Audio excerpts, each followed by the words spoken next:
Welcome to the R6 feature series. This time we're going to talk about the mixed quantity workflow. Now this is really important because we introduced the support for CAD quantities in this release of EcoOffice. What this means is that you can now have a cost plan or a schedule that's comprised of mixed quantities. The reason that you might want to do this is that some elements are generic and don't need the premium algorithms that Vico provide, while other elements are pretty detailed and you are going to want those premium quantities.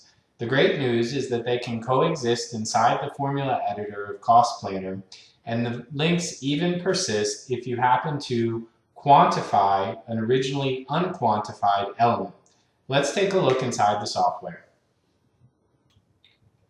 In order to use the mixed quantity workflow, we're going to start out inside the Cost Planner. I'm going to create a little sample estimate for the interior of a building. I'm going to add a couple of subcomponents to support that estimate. Here I'm going to put some doors, windows, some ceilings,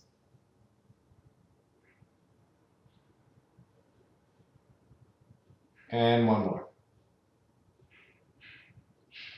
Now for the doors, I can use the basic CAD count. These are pretty generic elements and it's not a very detailed estimate, so the number I get from that system is sufficient. I'm going to grab the CAD count here and go ahead and replace my formula.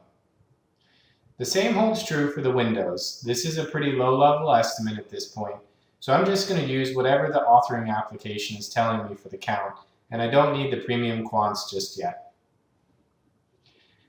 Now, the authoring application doesn't give me the type of detail I want on the ceilings. So in this case, I have activated the Vico premium quantities, and here I'm going to use the bottom surface area to quantify these ceilings.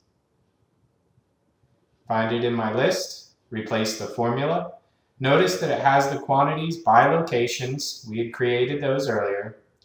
And then last but not least, I'm going to use a mapped CAD quantity. So for the railings, I actually wanted to go in there and use the cut length, which I mapped from an imported parameter. So I replaced the formula, and now you can see that I've got a cost plan that uses a mixed quantity workflow. But that's not all. Let's say that the model was updated and that we're gaining confidence about the level of detail of the estimate. We could go through and start to apply the premium quantities to some of the sample elements. In this case, I've updated the window so that I can start to use the surface area instead of the basic CAD count. Now when I open up the cost plan and click on the source quantity, I can see where CAD count was linked from before, and it stays active until I change the formula. I find my windows, replace my original generic assumption with my detailed premium quantity, and now I can do it by surface area. Hope this helps.